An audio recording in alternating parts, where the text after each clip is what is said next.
Okay, I'm gonna call the meeting to order at 6:30. It's really nice to see everyone. I hope everyone has had a really lovely summer. And that we still have 1 month of some nice weather to go. So, Recording in progress. okay.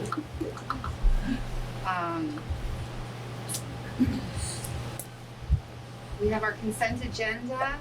We have 2 sets of prior minutes. Yeah, one of when was our regular meeting and one was the special meeting. And we also have, well, we'll do them separately. So any questions about the prior minutes discussion? So I'll make a motion to approve the prior minutes. And I think for the first time that I can remember, we're all here in person so we can do it because Erin is not joining us virtually. So all in favor of accepting the prior minutes? Aye. Great. No opposed. We have a number of not policy readings, but the legislative mandates, the second read on the fire emergency preparedness drills, access control and visitor management. And then, a second read on the H1 Title I Family Engagement Policy, G13 selection of instructional materials. Any questions or discussion about those? Okay, so I'll make a motion to accept those policies. All in favor? Aye. Great, thank you. I don't see a need to reprioritize the agenda. Michelle, want in? Okay. Doesn't appear that we have any visitors to recognize, no public comment tonight. So that brings us to Morgan with the financial and business reports. So mostly informational this evening. One thing that I didn't put in the report is that we still do not have FY22 allowable tuition numbers from the state. This is the figure that we use to true up the payments between the sending districts and the receiving districts. I think that once those numbers are finalized and dropped, there's going to be a pretty hefty bill that NMV is going to owe Munisburg. Have a crystal ball into the other districts. We're trying to get that information out from the state in time to kind of include it in last year's budget. It's actually due by statute in December this year. So that's the only moving piece still in the FY23 budget. Otherwise, we'll have the auditors next month. And then in October is when we'll start the budget drafting process for FY25. We'll do that this year. Trying to give a little more runway time to discuss that. And Morgan, we have the money for that true up? We have the money in FY23, yes. Okay. Which is kind of why I want to Yeah. get rid of it in FY23. Yeah. I don't have an update other than what we have in the report on the classroom space. Vern has been pushing the company that's building and shipping the modular. The issue is around the heating units not being delivered to where the building is being built. And we tried to convince them to ship the building up without the heating units and install them on site. So we're still hoping late August for that, and we'll update you in September, hopefully, because we'll be able to show you a picture of it still on that. Everything else related to that project has been going relatively smoothly in terms of the site work and the property and the electric to it. And then I think Terry Sue in her report talked about some of the contingency plans that she's making if we need to start the screening without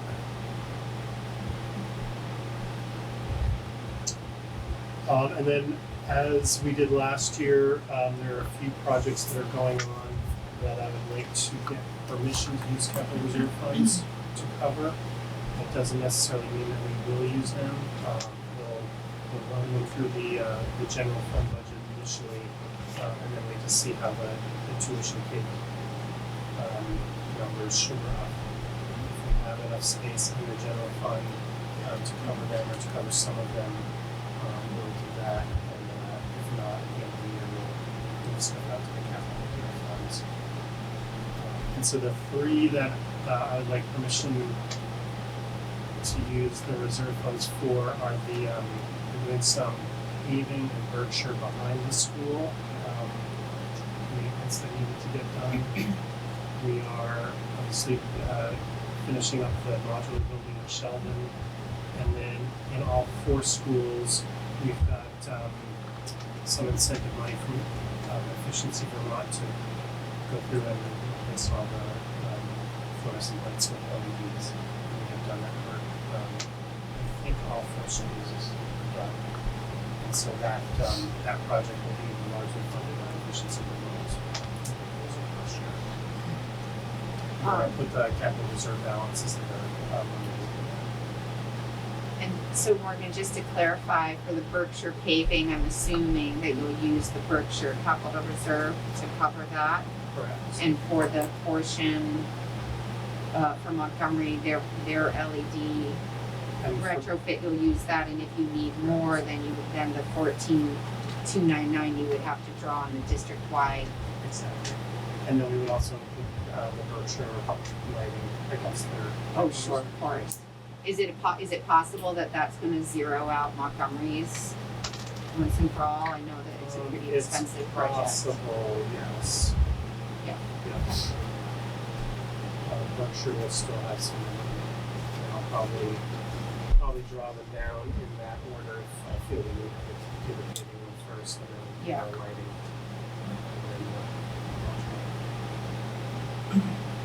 And you need a motion for that, eh? I would like a motion, yeah. So I'll make a motion to use the capital reserve funds for those projects that Morgan just highlighted. All in favor? Aye. Mary, I have a Let's see. question. Oh, sure. Yeah.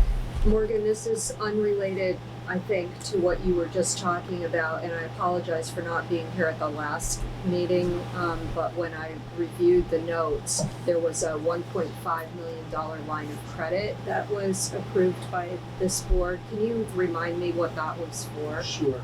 That is unrelated.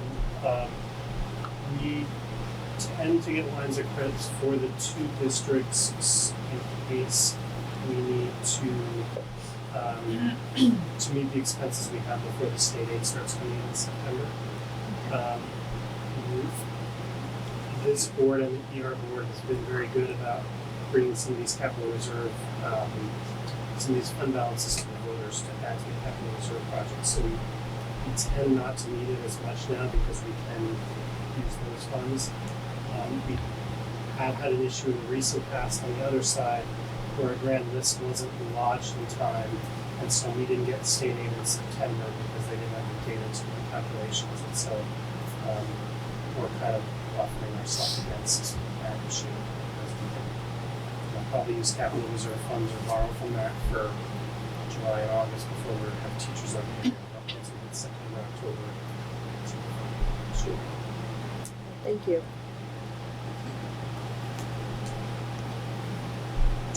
And unless there are any other questions, that's all I have. Great. Thanks.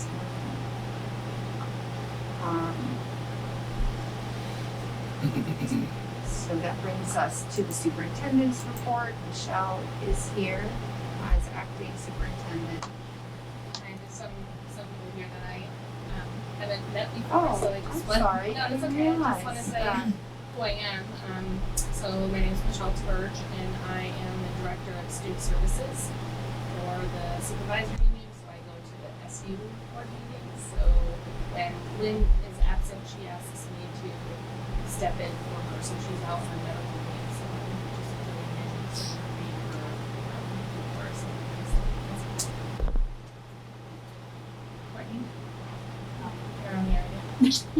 So the first part of Lynn's section is about personnel, and this is informational, and I'm going to ask, you were trying really hard to read this part because I don't want to mess up anyone's names, so I'm going to let you take a few seconds to review the new hires.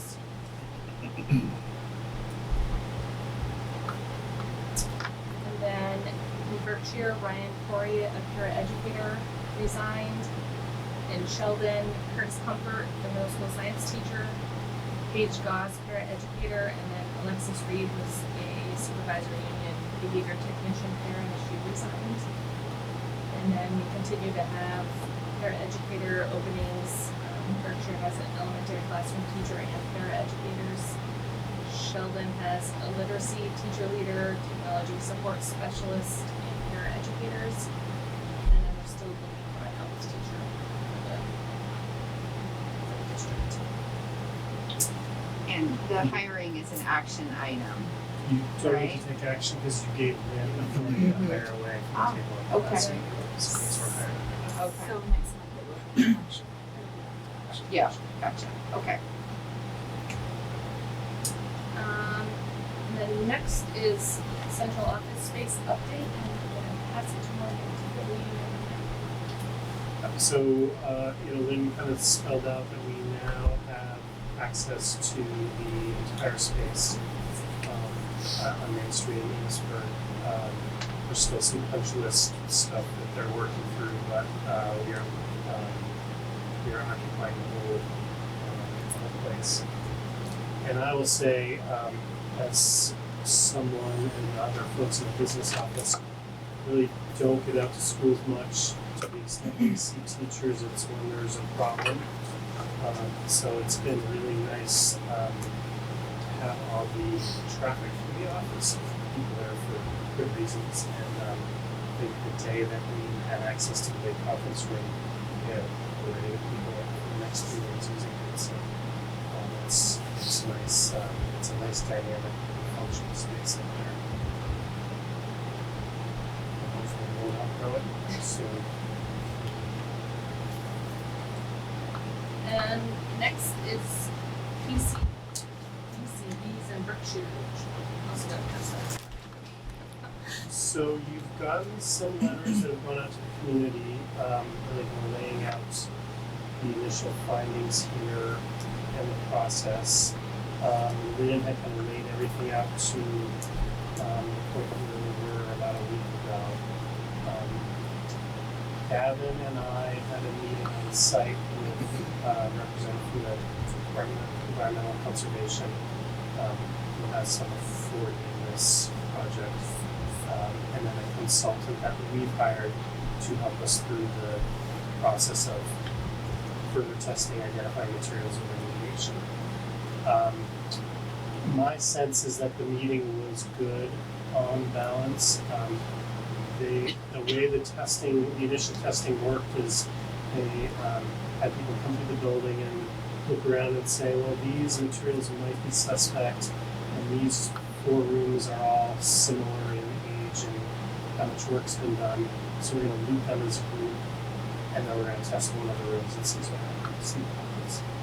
And so there are 2 classrooms that were put in the same group, one of which was tested, and that one, those air results came back higher than the formaldehyde limits. There's also one stairwell that was tested, and it was higher than the limits. So we had the meeting on site. What that involves is kind of looking at the rooms and say, okay, where do we think the most likely culprits are, and the consultant and the DEC develop a plan jointly to do some more specific sampling, maybe some remediation, and then retesting. So that process is being negotiated. I won't go into any details on camera of what they're thinking the testing should be. We're hoping in a few weeks we will have a plan that we're going to sign off on. There is enough difference between the 2 rooms and what they found in the 2 rooms that there's potential that one of those rooms might get opened up right away. Because it's significantly different. There's also some question around the initial testing that was done in the stairwell. So we think we may end up retesting that with the initial just air test and make sure that those results are valid. So I think conservatively going forward, we know that there'll be at least one classroom that is not being used.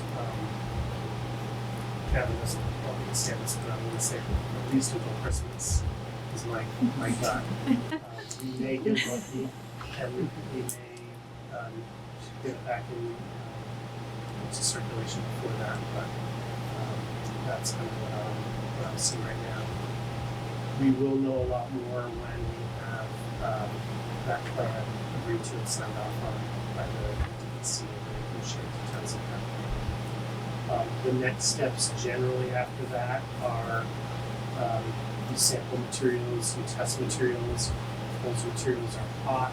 You come up with a proposal to remove them and remediate that room. Those plans need to go through a public review process. So each part of the step has kind of built-in potential for delay. So once we get that plan, it's got to be out there for 30 days before we can actually take action. But I think we're in a better place than a lot of our colleagues across the state where factories throughout the buildings, partly because of the way they tested the materials, had a lot more rooms that weren't tested that were closed down in these initial stages. What are the most likely culprits, material-wise? The PCBs were in electrical insulation. In general, it's electrical ballasts. I don't know a lot of this technology, but wiring that goes into the HVAC systems, and then caulking and gaskets similar to asbestos.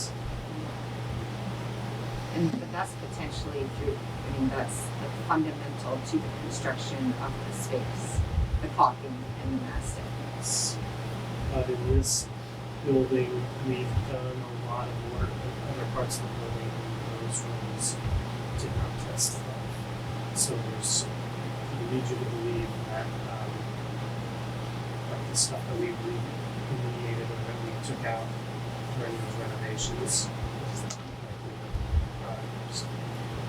And the rooms in question and the stairwell in question weren't part of the big construction project, the more recent. The one that the test was tied to was actually built after their deadline for PCBs, so suspecting that was not used there. Oh, You think it was something wrong with the sample and not? I think it's worth resampling. Yeah. So I think it's worth resampling because of the age of the space. And if it still came back positive? If it still came back positive, then we would do point samples. So we would, look around for okay, maybe this caulking is suspected, or maybe there are other materials that we would test floor and see if there's floor tile. Because was it Montgomery and one of the other schools that wasn't at all tested because of the age? Montgomery So and is there- Bakersfield were built after the city's wrapped up. It just makes me wonder, like, could they potentially have, issues? In theory, when those buildings were built, they could not buy anything with PCBs. It's a little different than things like asbestos and lead, which is sort of stuff like that. and as far as all the costs at this point, obviously you're hiring the consultant and that's coming out of NMV money, or is that coming out of state? Is there state money available So there's for all of this? 13 million and change available in state money. And it's basically a race to see who can get to it first before it runs out. So the consultant we're working with is also working in Brattleboro on the kind of first non-Burlington school to be able to tap into this money. And it's a small school. I don't know the extent of the extent of the work they have down there, but from talking with him, my guess is that that's going to come close to $1 million on the 13. So that's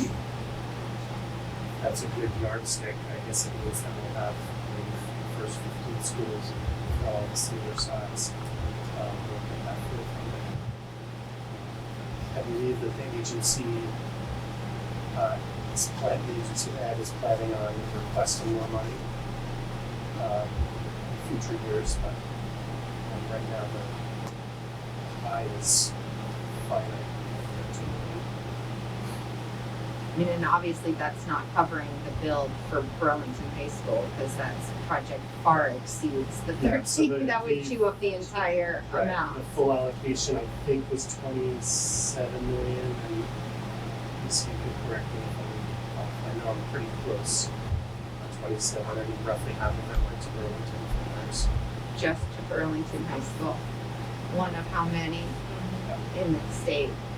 They're building up a new school. Right. I've seen it, it's a wildly large project. The other issue around this is that the funding will cover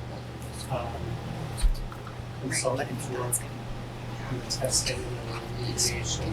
But if we were here and we said, okay, we're talking around these windows, the material we need to get rid of, they'll pay to get rid of the materials and get rid of the caulking, and then NMV's going to pay for the removal. So there is still going to be some cost to us depending on what it is they find. So for NMV schools, all the facility assessments have been done, but the actual testing has not been done. The air testing's been done here. I don't think the air testing's been done, but they did this survey. Right. In Sean. So they went through, they said we're going to test these rooms as a group, and Yep. we think it might be analysis. And now because there's a pause, it's a waiting game to know those actual results. It's there's no pause on that. It's just contractor availability and testing availability. And that's also part of the delay. Is there are other things that we can do that we're exploring here, where you do a kind of a deep clean and put in some heavy duty air filtration on that, and then we test the air and see if we can get occupancy based on that. But you have to then take this test sample, and that's Right. a couple weeks to a month out. When are we looking at to do that because of the reasons?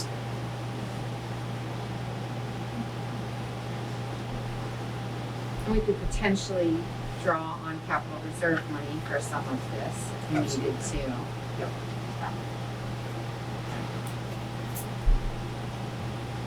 And I suppose it's part before horse at this point, trying to even get an idea of what we might be looking at financially. I think because it is such a small number of rooms that we're looking at, we're decided Yeah. the worry is that you come up with something where everybody's testing positive. It's in the ground outside as well. And I guess that was an issue with Burlington. The insulation on the outside of the building, so now all the soil is taken everywhere. At that point, it's probably not just doing it, just kind of what it feels like, I'm not sure. Right.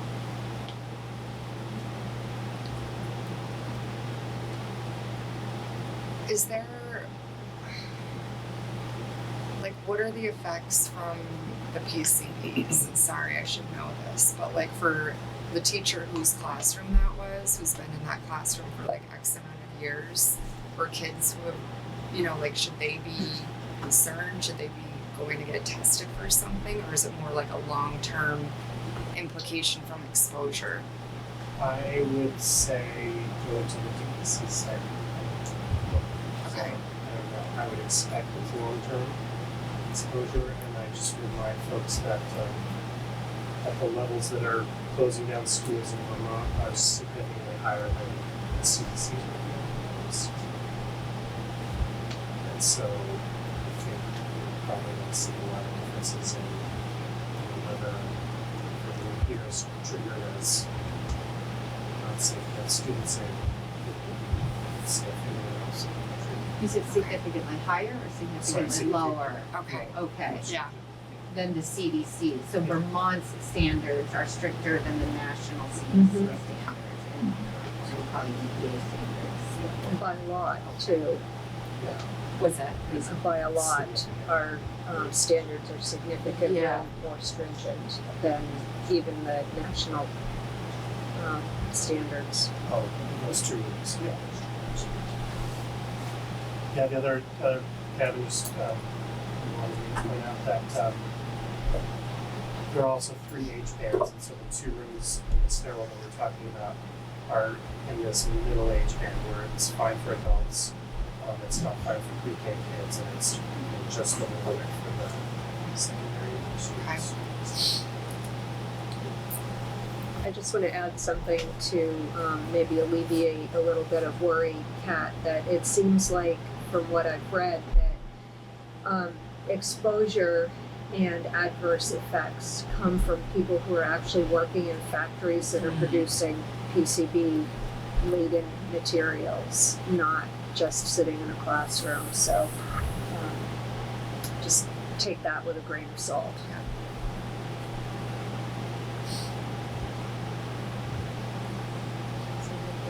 I'm good unless there are any other questions. The next one I can talk about, which is the alternative programming that we've been working on. So in the spring, the SU board agreed to lease a space at the Enosburg Marketplace. And that space has been under construction for a couple months now, and we're almost done. I'm just waiting on flooring on one side. So the students who previously were at the Trail House, which is the old Monty house, will now be served in one half of the space, and then the Enosburg High School in the basement with the other students, and they're going to be on the other side. And originally, one place was called Trail House, and the other place was called Steps. And those of you that are in the principals don't even know this yet, but we spent a lot of time creating a mission and vision for this alternative program. And I had a variety of staff, and they're the ones that created the name Steps, Student Therapeutic Educational Placement, originally. And so I didn't want to have 5 names for the same program, so now it's going to be Little Steps, Big Steps. So if you get a chance, I'm super excited about this place. I would love to show it off and have you see what we've done there. It's absolutely amazing. And I think the environment's going to help solve a lot of the problems that we were struggling with. In addition, I'm not sure if you saw in the news, but not only has Mosaic closed, but Centerpoint, which is another school, closed. We got a letter in June. It was like in 2 weeks, kids are no longer going to be in this alternative placement in the Burlington area. And my colleagues are super stressed about what they're going to do with students. And we had 2 students that were at Centerpoint, and it was easy to scoop them up. And I'm actually quite happy that they're back in the community and we have a place that we can meet their needs, so that parents are happy and it worked out. And so I think I'm starting off with 19 students between the K to 12. Comparable 504 and IEP, I assume. With the new rule changes, functional skills became an adverse effect area, and so I'm sure we'll have evidence of data as people who know if they're not. But currently had some 504 students. Michelle, can you just tell us a little bit about the criteria for a student attending one of these programs? Yes. So in our MTSS system, we have different levels. So there's level 1, which is the universal instruction. Level 2 is double dose. Level 3 is intervention. And then you get to level 4A. We split it up into 4A and 4B. And then there's level 5. Students would need to reach level 5, which is like out of district placement, so it means that we've done social emotional learning, double dosed it, tried some interventions, maybe implemented a functional behavioral assessment, even put a behavior technician with a student in the classroom, and then tried behavior plans, and all of those things have failed, and so the next step would be some more intentional skill building in a smaller setting. Thank you. I will say there are at least 2 other SUs that I know of that have asked when they can start tuition their kids into school. We've got 2 more last week, and it's like, not ready yet. So I think I'm afraid to give up a spot, even if I was ready, because Lisa what happens. and Mary have been here long enough for the discussions that Shirley brought about kind of growing in-house people in terms of the staffing and then the support staff with some higher credentials, and then Michelle with Roma, who's the next degree kids back in the house. It feels like we were ahead of the curve and our position is this. So how many students will both of those programs accommodate? The fire marshals is 50. Okay. No.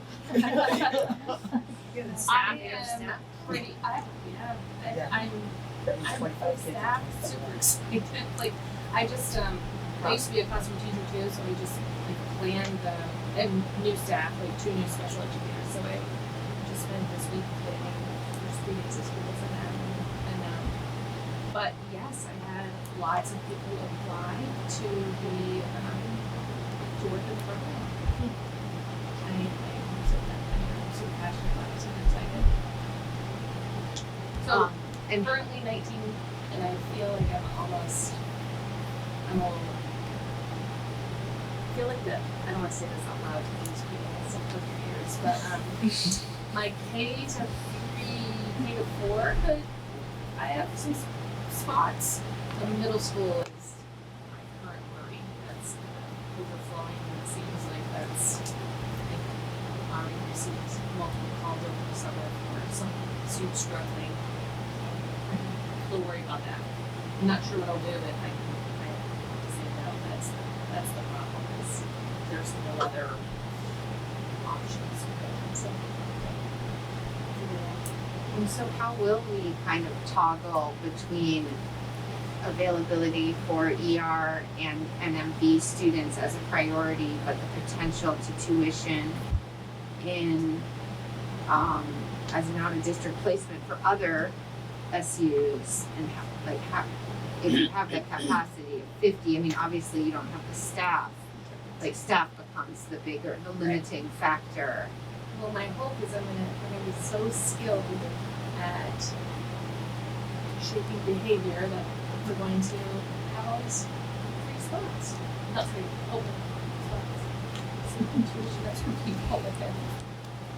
And my hope is that we're just always ready at capacity, so I don't have to figure out the tuition piece, because it's a lot of hoop jumping at the AOE to basically set up a second program with separate tuition. Right. If we get to that place, we'll figure it out, but it's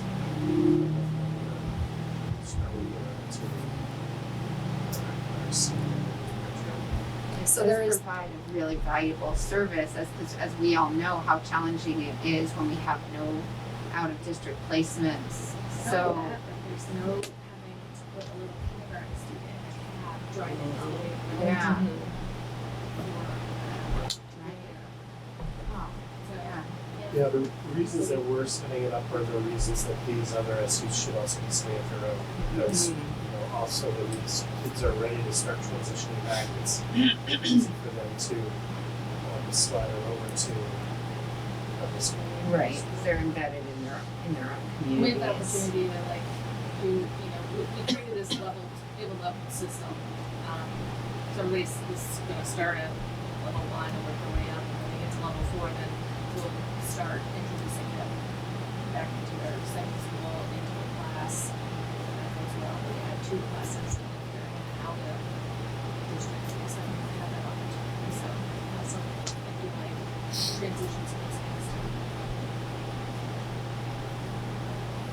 And do you have someone that, But I also want, I was just gonna ask if you had someone that is following them home as well, who's a homeschool coordinator, to see that what you're teaching and implementing is somewhat being done in the home, or there's an effort being made? so I'm super excited to say that Bridget Adams is enjoyed being in our program so much that she applied to be the special educator. So she was the homeschool coordinator, and actually we were just meeting and created this. She's created this lovely document of homeschool communication that she's going to do and put suggestions like here's the goal that we were working with your child on for the week, and here's some things you can do at home to continue this. And with my PCAs, that's part of the plan is if families are willing to help create plans at home as well. I also give Gab a number of, we've spent a lot of time together this summer trying to figure out how to use the FPA, Functional Pathways Academy, a little more efficiently and more structured, because that was the one part that I had to tweak this year, because it was so individualized for students that when I did the transition back, it wasn't, for lack of a better word, it wasn't schooly enough for students, and they didn't have the stamina to sit through 90 minutes of literacy. So we revamped it, and I bought touchscreen TVs that are going to be in each of the classrooms, so that they're going to sit in the desks, and the FBA teacher will be on the screen. And we're trying to make it more schooly so the transition is better. I have 3 questions now. So that pertains to the students who want to go back to the Flexible Pathways Academy, correct? No. Or all your students? All students. We're just, so the gen ed, like I have to offer, special education is to access general education, so I have to have some sort of general education, and since schools are struggling to find classroom teachers, I didn't think I was going to be able to find a classroom teacher. And then middle high school is so tricky with licensure, so we're using Flexible Pathways as our access to gen ed. Okay. And we kind of create a system to go in and out. Yeah, we worked on that this summer. That was a form of question in your estimated program. How are we going to do that? Things like that. And one other question for you, Michelle.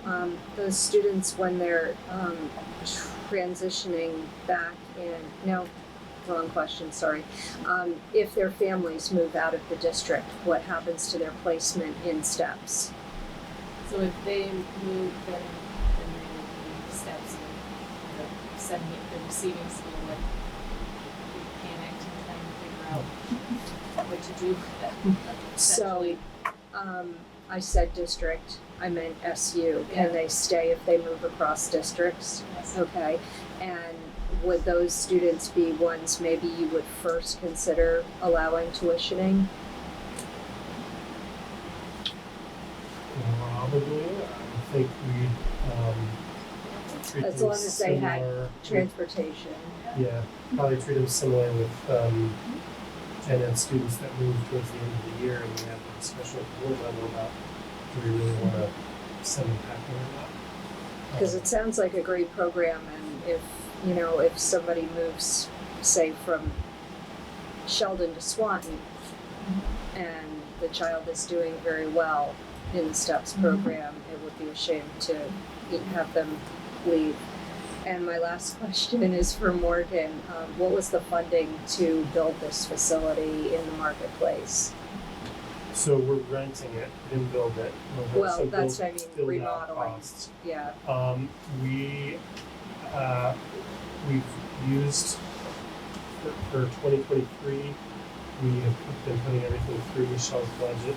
She's had such a hard time finding people to hire that we've had surpluses for that. Great. And then we're going to use the IDB funds to fund the staffing for it. And that's money seems to be increasing every year, and it seems like a logical topic to just keep everything in. Thank you. But I also have, a lot of these places have closed, so students are coming back, so that was anticipated money that Mm-hmm. So we currently have only one student that is in the out of district placement that's not in the STEPS program.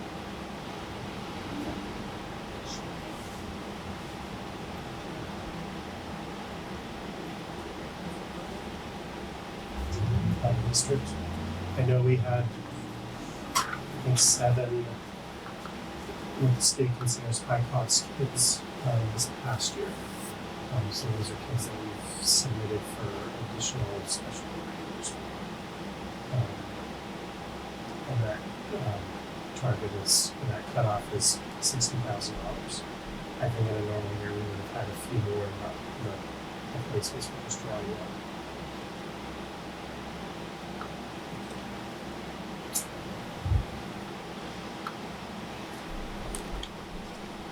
The next on the list is stewardship of the board goals, summer work that we did. So at our FNESU leadership team work, a major focus of the work was about how we are all collectively responsible for being stewards of the FNESU board goals and the transition to Act 173. The board goals and Act 173 transitions are aligned and connected. We spent a lot of time in our leadership talking about how they're connected and how to have others see that they're connected. Major elements of the work had to do with designing a needs-based professional learning plan for the supervisory union. And then after that, we had a committee that met for a couple days and we drafted that plan using the board goals as the focus and feedback from educators and leaders about their needs around professional learning. And that plan should be finalized by the end of the month. But Rhoda was there and I was there and Teresa was there and super excited about the outcome of our professional learning for the year. So. And then we also, the system improvement teams, we call them SIT team model, has grown significantly over the summer, and nearly every school in FNESU has adopted this model for shared leadership. And in NMV, all schools will be starting the year with this structure. And Lynn looks forward to being able to share updates about the work throughout the year.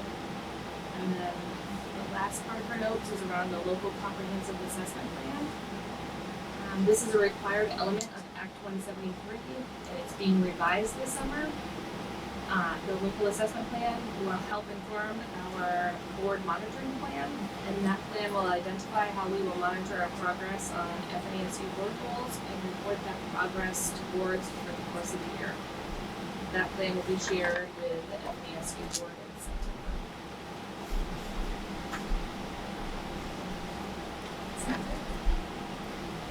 Any other questions for Michelle? And I feel remiss in having not done introductions at the beginning, so I thought that before we jump into principal reports, we could do that now because I really want to welcome Gavin and Terry Sue to your first formal board meetings. I'm sure that a lot of us are familiar faces from the interview process, but I just wanted to give you a hearty welcome to Vermont, and I hope that all the endless rain notwithstanding, it's been a good kind of introduction for you. And I'll start, and then maybe Sandy, we can go around and just introduce ourselves again. So I'm Mary, and I live in Montgomery, and I'm on both the NMV boards and the SU boards. Sandy Alexander, Principal of Montgomery. Rhoda McCullough, Principal of Bakersfield. Adam Noddy, Principal of Berkshire. Birch, Director of Student Services. Business manager. Culture, Human Skills Assistant, Communications. John Jejix, I work Berkshire School Board. Lisa Hango, I live in Berkshire. I'm on the NMV board and the SU policy committee, and I'm also your state representative. Miranda Johnson, Sheldon board member.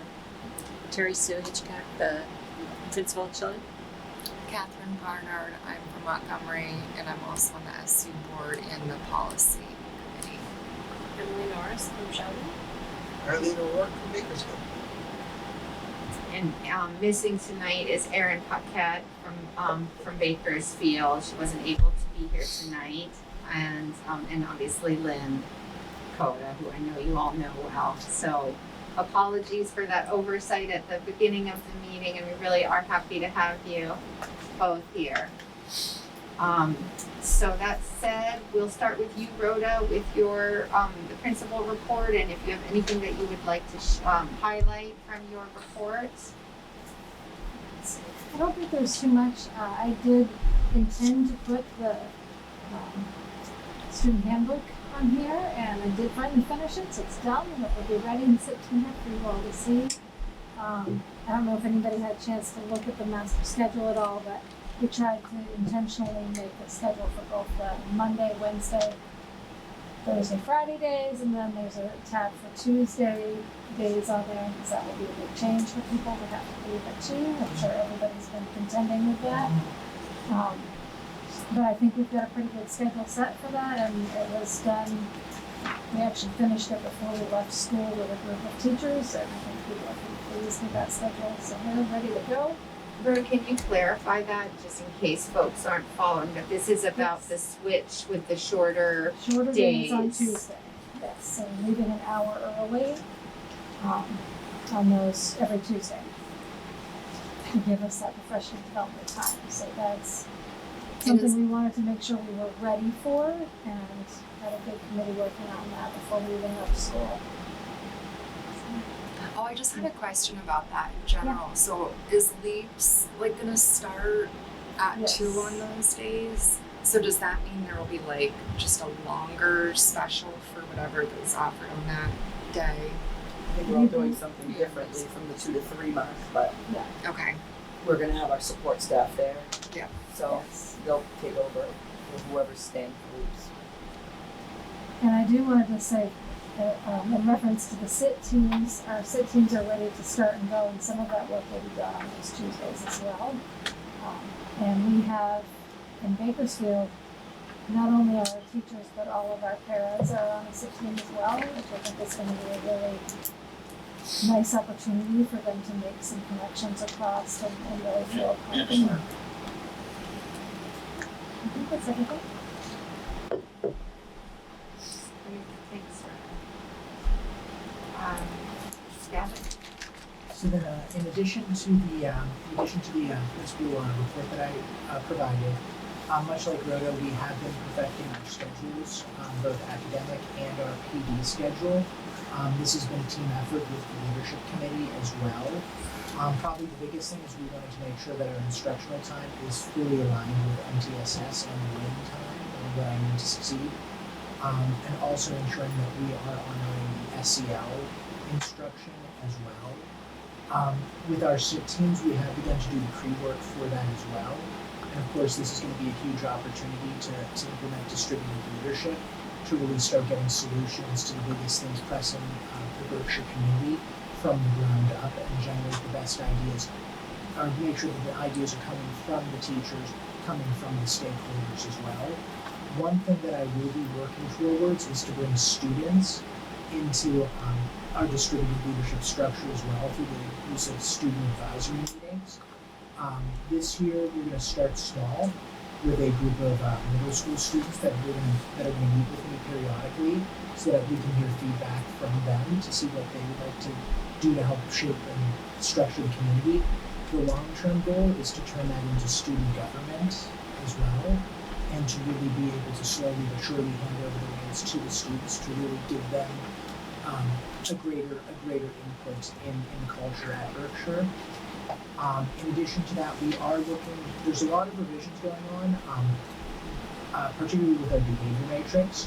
One of the things that we're going to be working very, very intently on is to build capacity in the classroom so that we can substantially reduce the number of referrals that we've had over the past few school years, and really once again help students feel ownership in the community as well.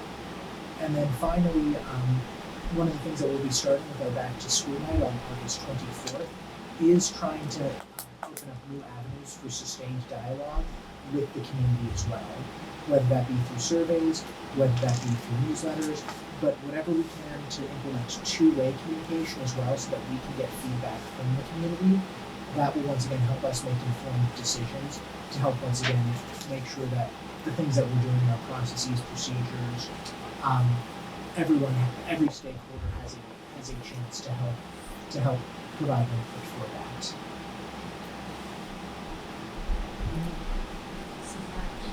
Mary, I have a question, and it might be for Courtney. Do you have everyone's back to school nights or welcome back nights on your calendar? On the one that you shared with me the other day for the SU? No, but I can see. That would be nice, thank you. Sandy. Yeah, I, like everyone else, have been playing around with all the SIT team preparedness and as well as the schedule, and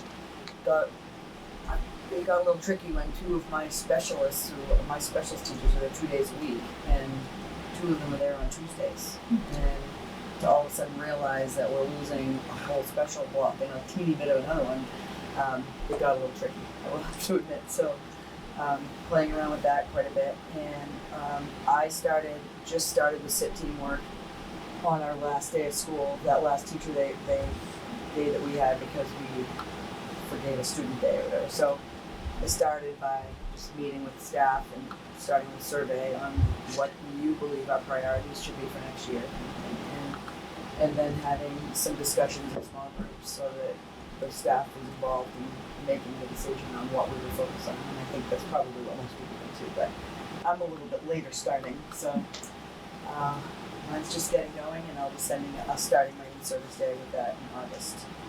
That's it, schedules and SIT teams, and getting that family letter out, and we also have the earlier start time in Montgomery that's happening, which has also been kind of another cog in the wheel of the schedule. So the schedule's been interesting this summer, and it's not quite complete, but I have a variable that I'll finish off tomorrow morning and get that letter out to families. Great, thank you so much, Sandy. Terrace. Yep. So other than what I put in the update, a couple things we had that were really positive. 7 of our teaching staff attended the Sweethearts and Heroes Circles training last week, beginning of the week, for 2 days. And they are all really excited to bring that back to our community, and we really think that's going to be a positive thing in our building. In fact, I could say 8 actually, because I just made an offer to somebody to be a para, and he attended the training too and decided he's going to join Sheldon's staff, so it's very exciting. Another thing that's similar to what Gavin said, I did the equity team meetings last week, and there was 3 Sheldon students that were part of this process, and we were talking, and we want to create, we don't know what to call it yet, we're calling it a think tank, but it's for solving big problems. We already have student government in our building, so we want this to be separate and to be representative for student voice across all the grade bands. So like when something happens that we need to think through, we want the student voice to be heard. So we're doing that as well in our building this year, and we'll try to grow our own and give students the capacity to solve problems more and be advocates for themselves and for what they think the outcomes should be. Give their voice a chance. So those are just a couple cool things that are happening right now. Yeah. So. And then yes, our building is in progress. It's coming along though. It is coming along. I'm very excited. So. Thank you so much. And again, a big welcome to both of you. Looking forward to the year. Any other questions or discussions as we move into board business? Any future agenda items that anyone wants to mention now? No? Okay. Next meeting will be September 6th, 6:30 in Bakersfield. And unless there is anything else to discuss, then I will, I know, right? What? Miracles, right? I will make a motion to adjourn. All in favor? Aye. Great, thank you all so much.